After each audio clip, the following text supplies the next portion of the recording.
Hello guys, Radhe Radhe, good morning, नमस्ते, welcome back to my new vlog. कैसे हैं सब? होप करती हूँ सब अच्छे होंगे, अपने घर में स्वस्थ होंगे, मस्त होंगे और अपनी लाइफ में व्यस्त होंगे। सो गाइस, आज का वीडियो मेरा कोई डेली रूटीन व्लॉग्स नहीं रहने वाला। मैं अपने इस वीडियो में फुल डे रूटीन शेयर करूँगी अपने बेबी का, जो अभी 18 मंथ का कंप्लीट कर जाएगा। अभी 17 मंथ का है। 28 तारीख आएगी उसको, ये 18 महीने का हो जाएगा, मतलब 1.5 साल का मेरा बच्चा हो जाएगा।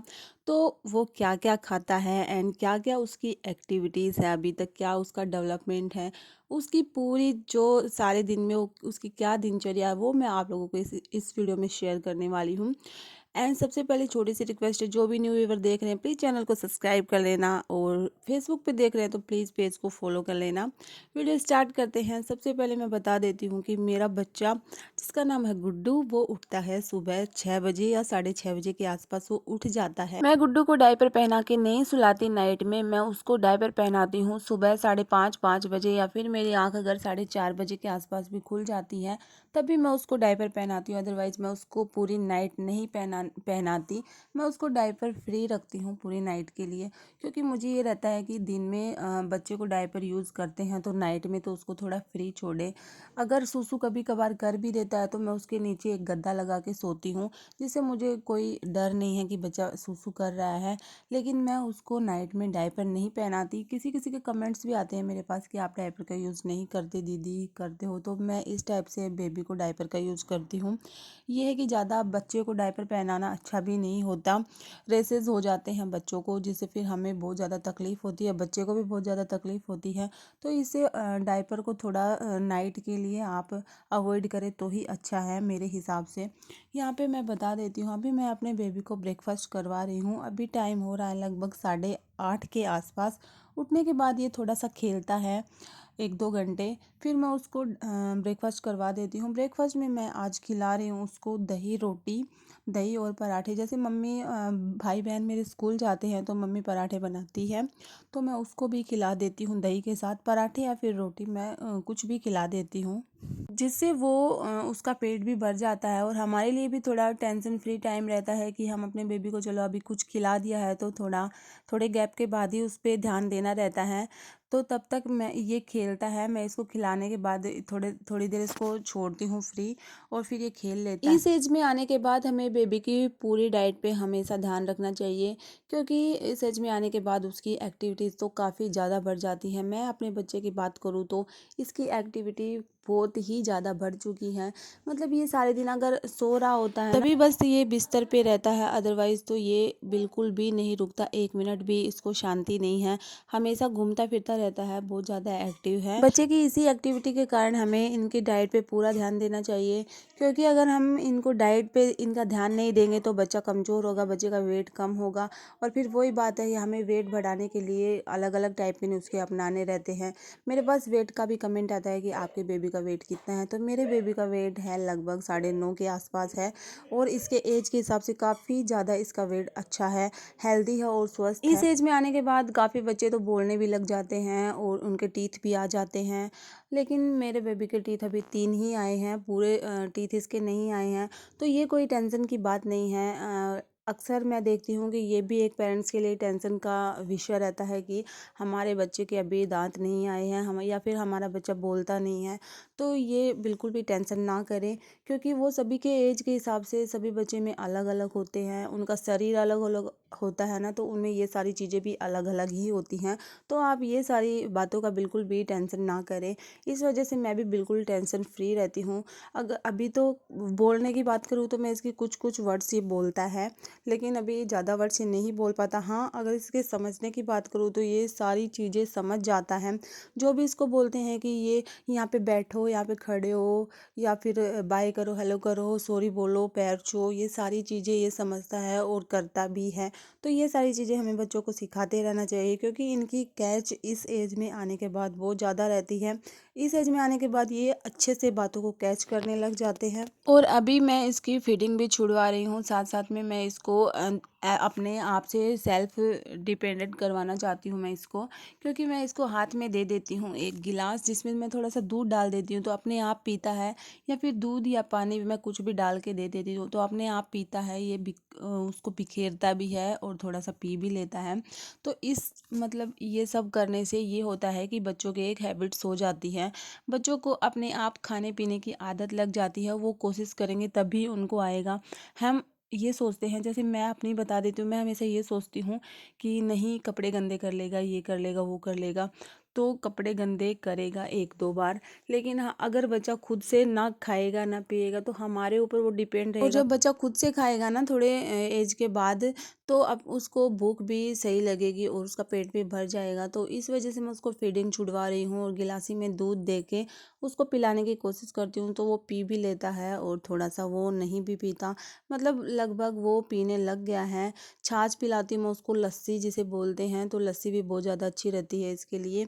तो वो मैं उसको प्रैक्टिस करवाई थी थोड़ी देर। और अभी शाम का टाइम हो रहा है, तो शाम के लगभग बज रहे हैं यहाँ पे 5 साढ़े 5। शाम के टाइम में हम बच्चों को स्नैक्स दे सकते हैं, ये बेबी का स्नैक्स टाइम होता है, क्योंकि बच्चे का दिन में 3 से 4 बार हमें उनको खाना खिलाना चाहिए, कुछ ना कुछ थोड़ी थोड़ी मात्रा में उनको खिलाना ही चाहिए, क्योंकि उनकी एक्टिविटी बढ़ती है तो उनको भूख भी ज़्यादा लगती है। अगर वो दूध पिएगा तो दूध से तो कुछ भी नहीं होने वाला। बच्चे को स्नैक्स में दे सकते हैं पॉपकॉर्न, बिस्किट, चिप्स, जो चिप्स घर पे आलू की बनी रहती हैं वो चिप्स भी हम दे सकते हैं। या फिर अगर बिस्किट की बात करें तो बिस्किट आप शुगर फ्री ही बच्चे को दें। मैं कोई भी, जैसे मेरे पास शुगर फ्री बिस्किट रहता है, जैसे नमकीन बिस्किट या फिर मैरीगोल्ड बिस्किट रहता है, मैं वो ही देती हूँ।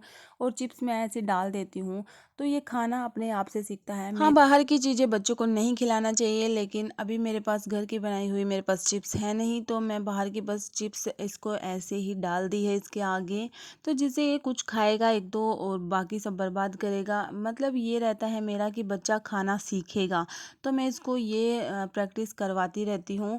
और इसको बात करें बोलने की, तो इसको बोलने की भी प्रैक्टिस मैं करवाती रहती हूँ। हाँ, देखते हैं कब बोलेगा, कब सीखेगा, ये वो आप लोगों को पता लग जाएगा। अभी टाइम हो रहा है डिनर का, डिनर की तैयारी कर रहे हैं। डिनर में आज बनाएंगे बाजरे की खिचड़ी। जो गांव से हैं वो तो समझ सकते हैं, उनको पता है, उनकी खाई हुई भी है कि बाजरे की खिचड़ी कैसे बनती है, क्या होती है। तो यहाँ पे बस मम्मी बाजरा कूट रही थी, और मामजस्ते में कूटते हैं जैसे, तो उसको साफ भी करना रहता है 2-3 बारी। और यहाँ पे बस ये छिलके वाली मूंग दाल है और चना दाल है, ये 2 दाल इसमें मिक्स करी जाती हैं। तो आज मैं आप लोगों के साथ रेसिपी भी शेयर कर दूँगी। तो बच्चे को ये भी हम खिला सकते हैं, बहुत ज़्यादा अच्छी रहती है बच्चे के लिए। तो बाजरे को 2-3 बारी कूट के उसमें से जो कचरा रहता है वो निकाल लिया, और उसमें छिलके वाली मूंग दाल और चने की दाल मिला के, बाजरे के जो कूटा हुआ बाजरा था एक साथ मिला के गर्म पानी में, उबलते हुए पानी में हमने डाल दिया है इसको। इसमें टेस्ट के लिए कुछ नहीं मिलाना पड़ता, बस इसमें नमक डालना पड़ता है, और ये धीरे धीरे इसमें पकेगी।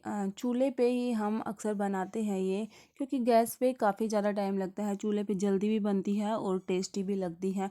चूल्हे का खाना तो बहुत ही ज़्यादा टेस्टी लगता है, उसकी तो बात ही अलग है। तो हम हमेशा चूल्हे पे ही बनाते हैं, ये बाजरे की खिचड़ी बनाते हैं। तो खिचड़ी बन रही थी तब तक बस मेरा ये शाम का टाइम होता है, गुड्डू के साथ ही रहता है ये। यहाँ पे बस हम रूम में आ गए हैं और इसको बस थोड़ी देर मस्ती वस्ती करेंगे। बाहर ही था ये, बाहर से बस अभी बाहर नहीं जाने वाला, अंदर आ गया था ये। अब शाम का टाइम हो गया है तो सर्दी भी बढ़ चुकी है, तो मैं इसको बाहर नहीं भेजूंगी बिल्कुल भी।